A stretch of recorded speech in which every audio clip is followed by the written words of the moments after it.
แม่เพิ่นสบายดีเด้อสบายดีเด้อสบายดีตอนเช้าสบายดีตอนเช้าเย็นเย็นหนาวๆเจ้าของเฮือนเจ้าของห้านสบายดีแน่สบายดีเด้อสบายดีมามีแต่พูดเอาบ่ทงมือบ้านอันนี้เด้นี่น้ำบุกจับเกาะมือนะดึงน้ำจับกระเพาะแปลงกับมือเจ็บเลยดึงอยู่ไสน่ะอยู่หน้าอ้าวไฟ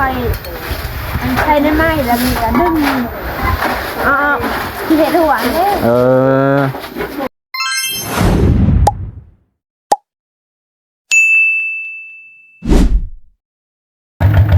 สบายดีพี่น้องลุงป่าบุตรสุขุทุกคนที่เคารพเช่นเก่าเช่นเคยอรุณสวัสดิ์ตอนเช้าเนาะพี่น้องมื้อนี้ก็สิมีเรื่องราวสิมาแจ้งพ่อแม่พี่น้องเนาะซึ่งก็ถือว่าห้องน้ำบ่าวนงก็ถือว่าแล้วไปแล้วให้พี่น้องยังเหลือแต่หลังคาที่มันสังกะสีกระเบื้องบ่พอให้พี่น้องเหลือแต่กระเบื้องที่มันบ่พอก็เลยโจ๊ะไว้ก่อนให้พี่น้องเนาะแล้วก็ส่วนสาบส่วนโบกแล้วมาแล้วเนาะไปเบิ่งทางในก่อนนี่แหละพี่น้องเสร็จมาแล้วนะเพราะว่าเฮาก็บ่ได้เอาหยังคักแน่ดอกแค่ได้ใส่สำเนียงก็ดีใจหลายแล้วพี่น้องนะเกิดมาก็บ่เคยมีห้องน้ำใหญ่ปานนี้ซ้ำกับเพื่อนพี่น้องดีใจหลายเนาะมื้อนี้มื้อนี้ก็เลยหลังจากที่เฮ็ดห้องน้ำแล้วเบิดแล้วก็มันมีส่วนที่เหลือให้พี่น้องเนาะก็คือก้อนดินบล็อกให้พี่น้องก้อนดินบล็อกก็เลยบ่าวนงก็ปรึกษาแม่เพิ่นว่าก้อนดินบล็อกนี่พอดีร้านเพิ่นก็อยากต่อเติมห้านแน่เพิ่นต่อเติมห้านและดินบล็อกบ่พอเนาะก็ต่างว่าใช้ซอยกันนะซอยพี่ซอยน้องก็เลยปรึกษาแม่เพิ่นว่าให้เพิ่นรอดนะถ้าลูกบ่ได้เฮ็ดหยังแล้วก็ให้เพิ่นเลยก็เลยคิดว่าคือสิบ่ได้เฮ็ดหยังแหละเพราะห้องน้ำก็ถือว่าคันมันบ่พอก็ 2-3 ก้อนก็คือสิขอน้ำเพิ่นคืนได้อยู่ดอกเนาะวันนี้ก็เลยสิเอาให้เพิ่นไว้พี่น้องให้เพิ่นไปก่อเติมห้านหลังจากที่เพิ่นก็บุก 2-3 มื้อไก่สิแล้วพี่น้องเนาะอันนี้ก็คือร้านชายพี่น้องเนาะสบายดีพ่อพี่น้องโดยสบายดีตอนเช้าเนาะอันนี้ก็ขอดินบล็อกขอดินบล็อกมันใกล้สิไปซื้อในเมืองก็มันใกล้ก็ได้แม่นก็เลยว่าเห็นห้องน้าบ่าวเพิ่นเลยก็เลยขอน้าบ่าวว่าซั่นสิเห็นเอื้อยนั่นแหละก็เลยขอก็เลยปรึกษาเพิ่นก่อนเพิ่นก็เลยให้พอน้องเสร็จเมื่อคืนนี่ก็เลยช่วงตี 1 ตี 2เพราะว่าทางพุ่นก็คือสิยังบ่ทันค่ำเนาะอันนี้ก็ร้านพ่อพี่น้องร้านที่เพิ่นเป็นเสาหลักของเพื่อนนั่นแหละเสาหลักของเอื้อยไอ้กกหมู่นะเพราะมันเพิ่นก็อย่าห่างกับพ่อทางแม่เพิ่นก็เลยเพิ่นเป็นเสาหลักของเฮือนก็เลยพาน้องนุ่งเฮ็ดถือว่าป้าต่อสุดยอดเนาะและเพิ่นก็มีช่อง YouTube คือกันเนาะแม่นบ่แม่นชื่อหยัง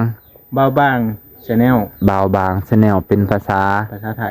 าไทยChannel นี่ภาษาลาวเนาะภาษาอังกฤษบ่าวบาง Channel ให้พี่น้องบ่าวบางเป็นภาษาไทย Channel เป็นภาษาอังกฤษ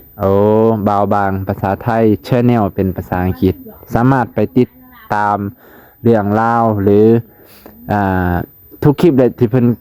ทุกอย่างที่เพิ่นเฮ็ดเพิ่นจะถ่ายลงเนาะหรืออยากติดต่อหาเพิ่นก็ได้พี่น้องนะถ้าติดต่อทางเบานุ่งบ่ได้ติดต่อหาร้านเบานุ่งก็ได้เพราะว่าเพื่อนเพิ่นจะมีเน็ตเนาะสัญญาณก็อยากคอยดีแน่เบานุ่งก็ออกจากเครื่องจะคอยมีสัญญาณพี่น้องเนาะจะได้ค้นขึ้นเนาะมื้อนี้เนาะเพราะว่าเบานุ่งนั้นบ่ได้เฮ็ดอิหยังก็เคิ้นเป็นทางน้ำนะบ่ได้ก่อเป็นอ่างน้ำแบบเอาซื้อเอาเนาะซื้อทั้งนี่กลัวเห็น FC ว่ามันทำความสะอาดได้ง่ายก็ถูกต้องเนาะแม่นทำความสะอาดได้ง่ายแล้วเฮาก็อ้างมันเป็นเทาแบบนี้แล้วมันทำความสะอาดยากเพราะว่าน้ำบาดาลของข่อยน่ะ เปิดดุนๆไปมันเป็นขีดตะกอนน่ะนะผีคุยมันเป็นแดงๆขึ้นน่ะนะก็เลยว่าเปิดในถังมันยังขึ้นมาหลายปานนี้ขนาดใส่อันนี้มันแห้งสิทำความสะอาดยากเนาะมันแห้งติด อันนี้ประมาณตะก้อนนี่ น่าจะ90สารละ10สารละ5ฮอดบ่ 30 40 45 46 47 48 49 อันแรก49 แล้วด้านละ5ได้ แสดงว่าบ่พอบ่ฮอด90 30 40 3 45พอดี50 อ้าวพอดี50ขาด จำเป๊ะเลยนะอยู่หั่นก็ได้45พอดี95 คันบีพอก็ยังประมาณ10สาวก้อนนี่แหละเอาไปหาซื้อแถวในเมืองนะ คันว่ามันก็ประหยัดต้นทุนอีกเนาะซื้อน้อยๆข้อคันซื้อเบิดอันนี้ก็สิหลายเติบเด้เนาะ ประมาณ200,000ปลายไม่ถึง ก้อนละ4,000 ก่อนละ 4,200 มาจากเพื่อเลิกก็เป็นเจ้าภาพนี่ อันนี้เมเพชรเนาะ เมเพชร เขามาขอบใจเพิ่นก็ได้ สาธุอันนี้ก็ขอมกขอบใจเด้อแม่เพชรเนาะ อยู่ทาง USA อยู่ทาง USA เนาะ โดย เพิ่นได้ซอยเบ้านงนั่นแหละแต่ว่าทางอัน ขอบารมีต่อเนาะ เนี่ยแล้วก็เลยว่าต่อบารมีแน่ก็ได้นี่ ก็ได้ เบิ่งบารมีต่อพ่อแม่พี่น้อง โดย เนาะขอเพิ่นอยู่ดีมีแห่งบุญคำนำสู่เด้ออายุมันขวัญยืนเนาะเฮ็ดอันเด้อทำอันเด้อก็ขอให้ประสบผลสำเร็จแล้วก็เจริญรุ่งเรืองเป็นห่มโพห่มใสให้ลูกให้หลานตลอดไปสาธุ โดยสาธุสิได้ไปคนแล้วก็ขึ้นไปพุ่นแหละไปเฮ็ดต่อ เนาะเดี๋ยวสิพาไปเบิ่งห้านเพิ่นไว้พี่น้องเนาะเดี๋ยวขนซอยเพิ่นก่อนโอเคไปพี่น้องไปซอยเพิ่นขนขึ้นรถก่อนบัดนี้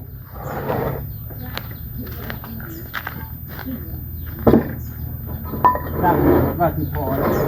มีได้เฮ็ดประตูอัดข้างหลังไม่ได้อัดเจอประตูนี่แสดงว่าพอกันเจอประตูไม่ได้เจอประตูอัดขึ้นเลยทางนั้นผมตกอยู่กัน100 กว่ามี100กับ780พุ่นนะ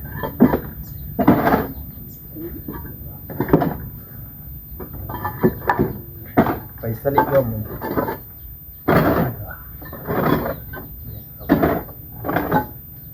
ขอไปทายนี่เอาไปบุญกับไปอยู่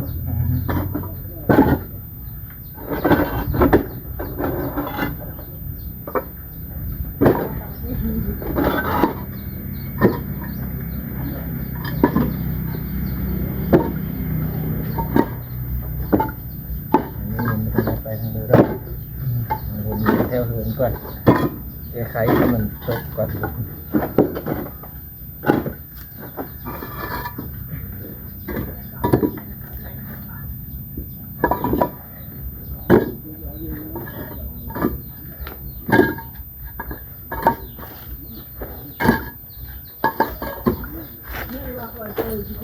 สำเร็จต่อ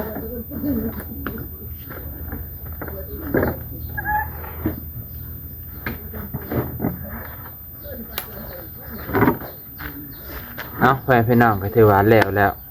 เฮาสิได้ไปเบิ่งห้านเพิ่นเดี๋ยวสิพาไปเบิ่งห้านเพิ่นไปพี่น้อง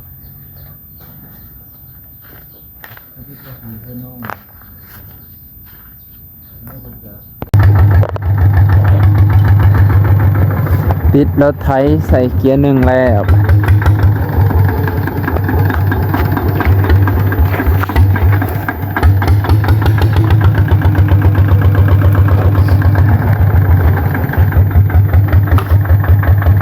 พอดีบ่าวนงก็ตั้งใจอยู่ให้พี่น้องตั้งใจว่าสิให้เพิ่นนั่นแหละเพราะว่าจะได้เพิ่นก็เคยซอยบ่าวนงหลายอย่างให้พี่น้องเนาะช่วงที่บ่าวนงบ่มีเพิ่นก็ได้หยิบได้ซอยนั่นซอยนี่ก็เพิ่นว่าเอาก็เพิ่นว่าเอาบ่มีหยังตอบแทนเพิ่นก็เลยได้ซอยเพิ่นบ่มีเงินมีคำบ่น้องก็ได้ซอยเทว่าตอบแทนบุญคุณว่าซั่นเถาะพี่น้องเบิ่งถนนหนทางแล้วอันนี้นะถือว่าแบบแห้งตกยามแดงนี่ขี้ฝุ่นไงกุ้มนะพี่น้องเพราะว่ามันสิพัดเข้ามาทางนี้เบิดมันเป็นช่วงโค้งนะ มันเป็นช่วงโค้งพอดีนะเพื่อนเบานงมันสิพัดเข้ามาทางนี้เบิดย้ำแรงนี่แบบขี่ฝุ่นไงเบิดนะพี่น้องต้นไม้นี่แบบแดงเบิด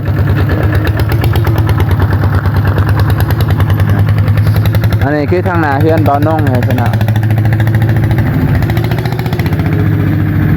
ทางหน้าเพื่อนเบานงก็จะเป็นประมาณนี้แหละหลายคนก็อยากเบิ่งอยากให้เบานงรีวิวกับบ่ได้รีวิวจักเทื่อแต่ละมื้อมีแต่ไปนั่นไปนี่ส่วนเดินนี่เบานงก็อยากเฮ็ดเป็นสวนอยากเฮ็ดเป็นสวนเด็ดหางบประมาณตะบ่มีทุนไปพี่น้องคือทุกอย่างมันต้องใส่ทุนนะก็บ่ได้หลายดอกพี่น้องคันเป็นไปได้ก็อยากใส่ทุนเฮ็ดสวนคักๆนะเฮ็ดสวนเพราะให้มันมีแนวปลูกแนวพังนี่คือสวนของร้านเพิ่นก็ปลูกหลายอย่างอยู่พี่น้องนะโอ้บายร้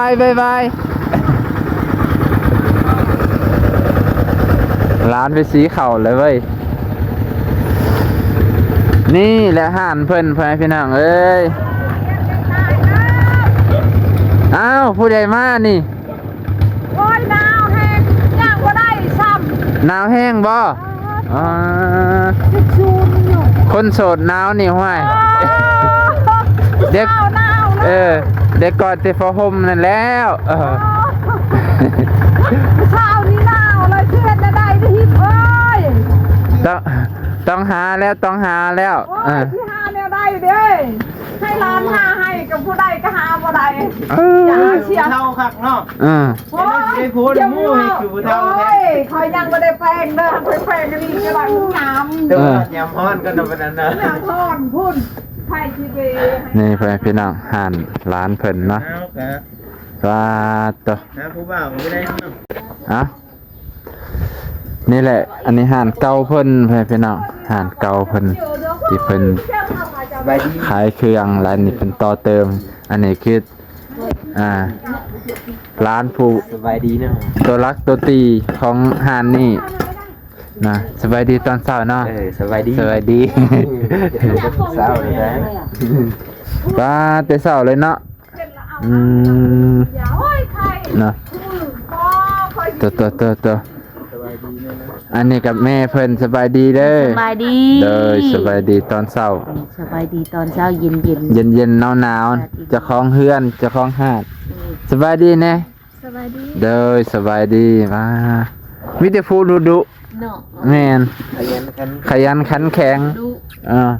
ไม่เต็มใหญ่ๆนั่นแหละทานเฮ็ดเวียกแก้หนาวบ่อันจะเฮ็ดงามเดือน4พุ่นเดี๋ยวเดือน5เดือน4พุ่นน่ะเป็นไดคืองามฮอดเดือน4อันนี้ติ้งบ่ได้แล้วเดือนนี้ฮะเดือนนี้มันหนาวเนาะหนาวให้ติ้งบ่ได้เลยนี่แหละอย่าได้จอดตัวมันบ่พอเพิ่นเนาะกระตูคอยเดี๋ยวนี้จักเป็นได้มันปวดเจ็บฮอดอันนี้เจ็บฮอดนี่มันบ่พอตัวนี้พี่น้องเพิ่นก็เลยมาบ่น้องก็เลยอันนี้โอ้29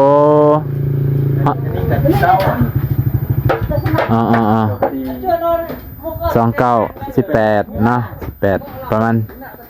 25 26 30ไปปีไว้เนาะเพื่อตัดแล้วก็สิมาก็เปิดประตูอีกเปิดปากเจอเปิดฉนอกสิเฮ็ดประตูอีกว่ะเดี๋ยวก่อนให้หน่วยหลังอ่ะก็เจอยาในประตูตัวนั้นก็สิตัดบ่เฮ็ดประตูทะลุหากันจ้าก็ดอกเหนื่อยๆเมื่อไหร่ล่ะถึงว่า2ก็เลยต้องตัดจังซี่ป้าตัวนี้สิเทเพิ่นได้เพิ่นสินะโอ้งานหนักเลยมื้อนี้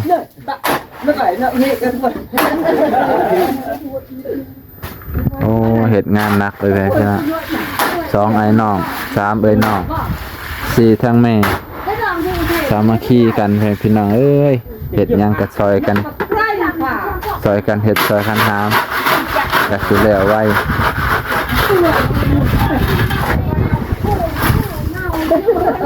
เบิดจักสอบ สอบ อันนี้บ่2 4เอา4สอบ เนี่ยหลักเลยจะเชื่อกันไปเถอะ อืมกินนี่เบิดเลยบ่ยังเนาะ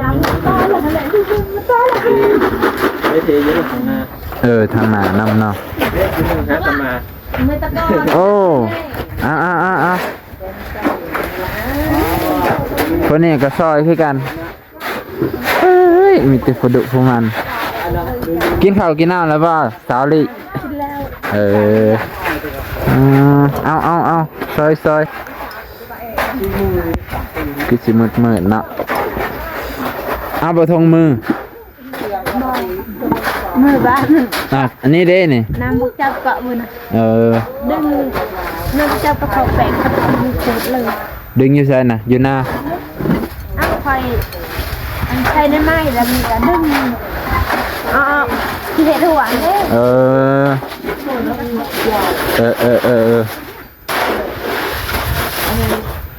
ตัวชั่วชาติเลยนะพี่น้องฉันผู้เดียวนี่บ่ได้ได้นี่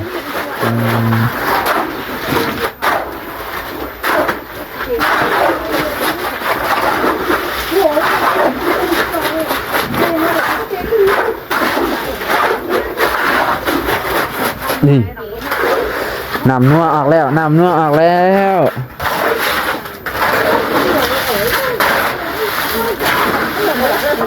สองสอบนี่หินจากรถ2บ่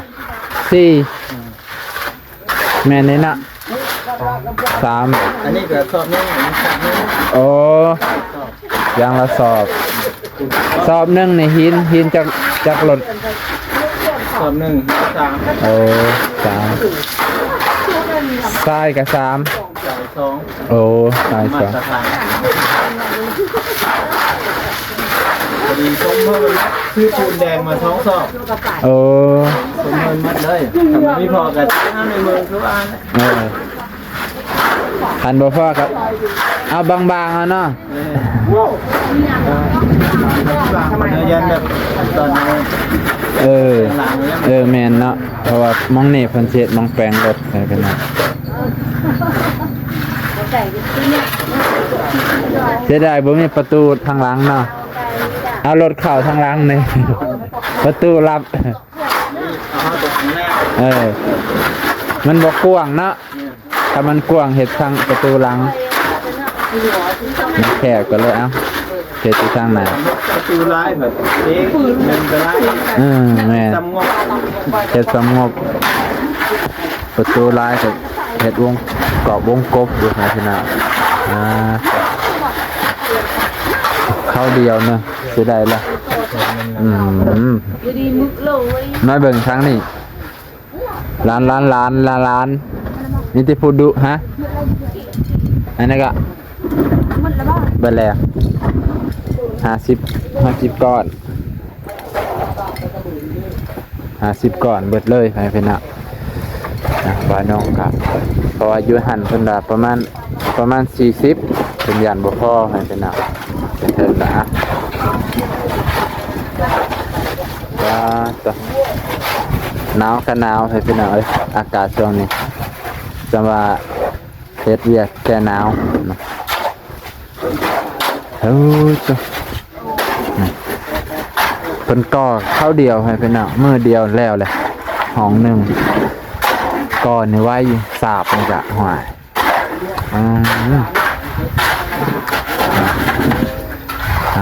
เบิ่งบรรยากาศตอนต่อไปให้เป็นทำไมเป็นนี่กะแป๊บเดียวนี่กะลาดพื้นเรียบร้อยเป็นลาดเล็บสีได้ให้เป็นเพราะว่าบ่มีอันยังก็ตะไคร้กับเฮ็ดจังซี่ได้เฮือนไปนะเพราะว่าเฮาก็บ่ได้อันเอายังหนักมาเต็งใส่นะมันบ่คือถนน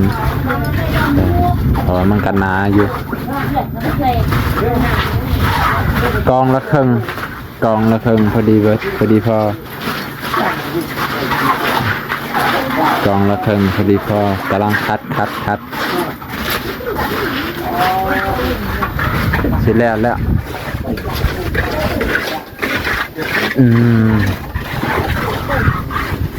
เบิ่งทางเทิงไว้พี่น้องเป็นเห็ดโอ้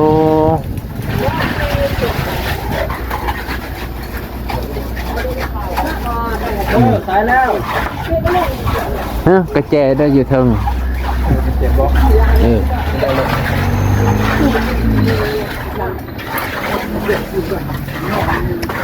คือว่าคักไว้พี่น้องสร้างเพิ่นนั่นแหละผู้คัดเป็นคือจะว่าเป็นความสามารถหลายไว้พี่น้องซ่อมรถก็ได้เฮ็ดเฮือนก็ดีบอกงามๆหน่อยพี่น้องโอ้ยนะมุงราคาเดี๋ยวว่าเรียบครบให้พร้อมสุดยอดเลยสุดยอดเลยพี่น้องฝีมือนะมันนี่บ่น้องก็สิจบเพียงเท่านี้ก่อนจะได้อำลาพาจากพ่อแม่พี่น้องไปก่อนเนาะมันนี่ก็ถือว่า